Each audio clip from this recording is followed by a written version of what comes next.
போட்டித் தேர்வு மாணவர்கள் அனைவருக்கும் வணக்கம். நம்ம இந்த பகுதியில் யாரை பற்றி பார்க்க போகிறோம் அப்படின்னு பார்த்தீங்கன்னா, டாக்டர் முத்துலட்சுமி ரெட்டி அவர்களை பற்றி தான் பார்க்க போகிறோம். இதை தாண்டி அவர்களுக்கு வெளிலேருந்து கொஷின் வர போகிறதில்ல. அதனால் நான் சொல்கிறத நீங்கள் நல்லா காதால் கேட்டுக்கிட்டு ஒரு நோட்டும் ஒரு பென்னும் எடுத்து நோட்ஸ் எடுத்துக்கிட்டே வாங்க முதல்ல பிறப்பை பார்க்கலாம். 1886 ஜூலை 30 பிறந்திருக்காங்க.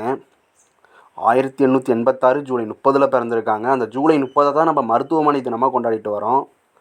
இறப்பு பார்த்தீங்கன்னா 1968 ஜூலை 22 இறந்துருக்காங்க. எந்த ஊரில் பிறந்தவங்க அப்படின்னு பார்த்தீங்கன்னா புதுக்கோட்டையில் பிறந்தவங்க.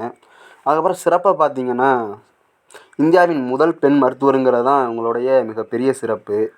1907 மருத்துவக் கல்லூரியில் சேர்ந்துருக்காங்க. யாரோட உதவியில் படித்தாங்க அப்படின்னு பார்த்தீங்கன்னா பனகல் அரசரோட உதவியில் கல்லூரியை படிச்சிருக்காங்க.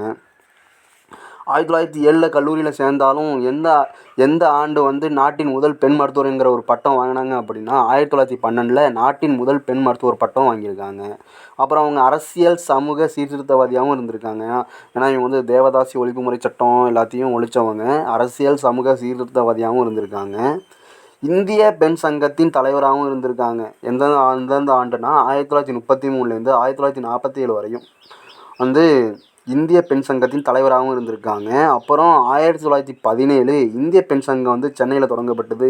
அன்னி பெசன்ட் இன்னும் மூணு பேர் சேர்ந்து தொடங்கினாங்க இல்லையா, அதுலேயும் அவங்க இருந்திருக்காங்க. அப்புறம் இந்திய மாதர் சங்கத்தோட தலைவராகவும் அவங்க இருந்திருக்காங்க. எந்தெந்த ஆண்டுன்னு பார்த்தீங்கன்னா 1933 1947 2 ஆண்டுகளை தவிர இந்த 1933 1947 இந்திய மாதர் சங்கத்தோட தலைவராகவும் இருந்திருக்காங்க. இந்த 2 வருடங்களை தவிர அகில இந்திய பெண்கள் மாநாடு புனேயில் நடந்தது. 1930 அகில இந்திய பெண்கள் மாநாடு புனேயில் நடந்தது. அது எதுக்காக நடந்ததுன்னா பெண் கல்வியில் இருக்க அந்த பிரச்சனையை கையாளுவதற்காக நடத்தப்பட்டது தான் இந்த அகில இந்திய பெண்கள் மாநாடு புனேயில் நடந்தது. இந்த இயர் கேட்பாங்க. 1930 எதுக்காக நடந்ததுன்னா பெண்கள் கல்வியில் இருக்கும் பிரச்சனையை வலியுறுத்துறதுக்காக நடந்தது இது. அப்புறம் 1923 தங்கை அவங்களோட முத்துலட்சுமி ரெட்டி அவர்களோட தங்கை புற்றுநோயால் மரணம் அடைஞ்சிட்டாங்க. இதுலேருந்து தான் அவங்களுக்கு மருத்துவமனை தொடங்கணும்னு ஒரு இதுவே வருது. அவங்க தங்கை மரணத்துக்கு அப்புறம் தான் ஒரு எண்ணமே வருது, டாக்டர் முத்துலட்சுமி அவர்களுக்கு மருத்துவமனை தொடங்கணும் அப்படின்னு சொல்லிட்டு. அவங்க எப்போ இறந்தாங்கன்னா 1923 தங்கை புற்றுநோயால் மரணம் அடைஞ்சிட்டாங்க. 1949 புற்றுநோய் நிவாரண மருத்துவமனை சென்னையில் தொடங்கியிருக்காங்க. 1949 புற்றுநோய் நிவாரண மருத்துவமனை சென்னையில் தொடங்கியிருக்காங்க. அதுக்கு யார் அடிக்கல் நாட்டினாங்க அப்படின்னு பார்த்தீங்கன்னா அப்போதைய பிரதமரான ஜவஹர்லால் நேரு இருக்காங்க இல்லையா, அவங்க தான் அடிக்கல் நாட்டியிருக்காங்க. அதுக்கப்புறம் 1930 தேவதாசி ஒழிப்புமுறை சட்டத்தை நீதி கட்சி உதவியுடன் நிறைவேற்றியிருக்காங்க. 1930 தேவதாசி ஒழிப்புமுறை சட்டத்தை நீதி கட்சி உதவியுடன் நிறைவேற்றியிருக்காங்க. ஆனால் அப்போ இந்த தேவதாசி ஒழிப்புமுறை ஃபுல்லாக ஒழிஞ்சிட்டா அப்படின்னு கேட்டிங்கன்னா இல்லை. அதுக்கப்புறம் பார்த்திங்கன்னா மெட்ராஸ் மாகாண தேவதாசி ஒழிப்புமுறை சட்டம் 1947 ஓமந்தூர் ராமசாமி அவர்களால் நிறைவேற்றப்பட்டது. அதுக்கு துணை புரியறவங்களுக்கும் தண்டனை கொடுக்க சொல்லி மெட்ராஸ் மாகாண தேவதாசி ஒழிப்புமுறை சட்டம் 1947 ஓமந்தூர் ராமசாமி இருக்காங்க இல்லையா, அவங்களால நிறைவேற்றப்பட்டது. அப்போ தான் இந்த 5 ஆண்டுகள் சிறை தண்டனையும் முத்துலட்சுமி ரெட்டி அவர்களால் தேவதாசி ஒழிப்புமுறை பண்ணுறவங்களுக்கு 5 ஆண்டு சிறை தண்டனையும் வழங்கினாங்க.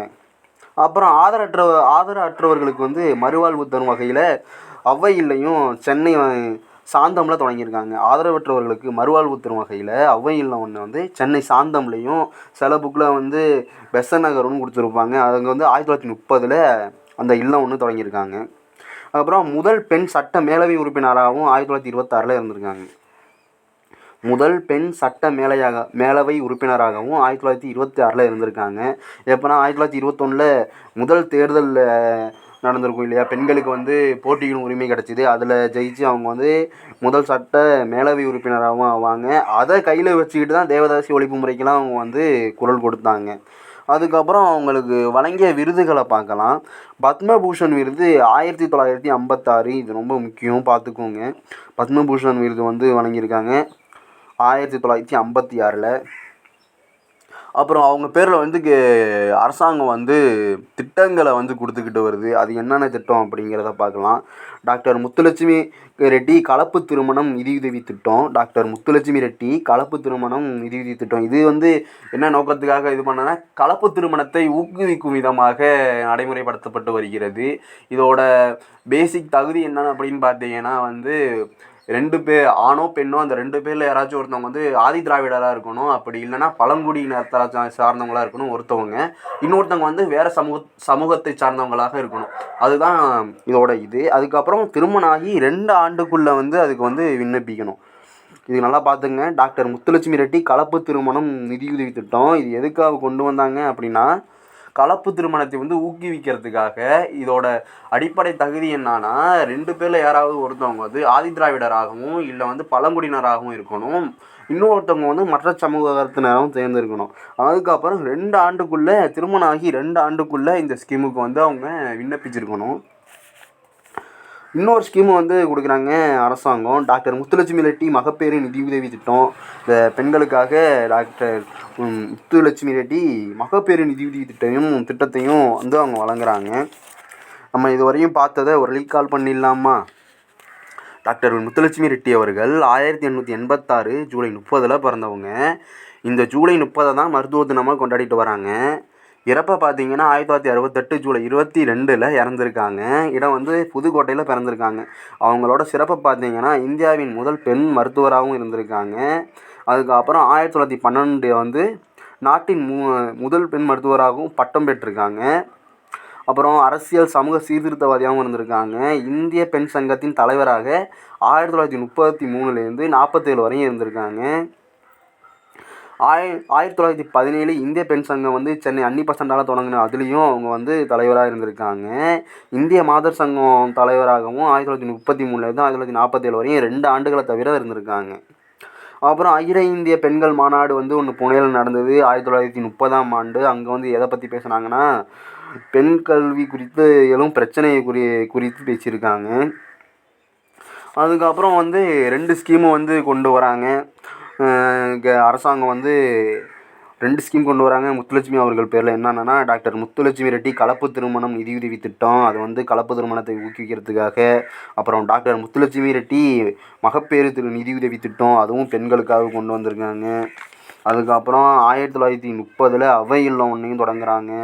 1947 தேவதாசி ஒழிப்புமுறை சட்டத்தை ஒழிக்கவும் துணையாக இருந்தவங்க. இப்படின்னு பல சிறப்புகள் இருக்குது டாக்டர் முத்துலட்சுமி ரெட்டி அவர்களுக்கு. அதுக்கப்புறம் பார்த்திங்கன்னா, பத்மபூஷன் விருதும் வழங்கியிருக்காங்க. பத்மபூஷன் விருதும் 1956 டாக்டர் முத்துலட்சுமி அவர்களுக்கு வழங்கப்பட்டிருக்கு. இன்றைக்கி வந்து நம்ம டாக்டர் முத்துலட்சுமி அவர்களை பற்றி பார்த்துருக்கோம்.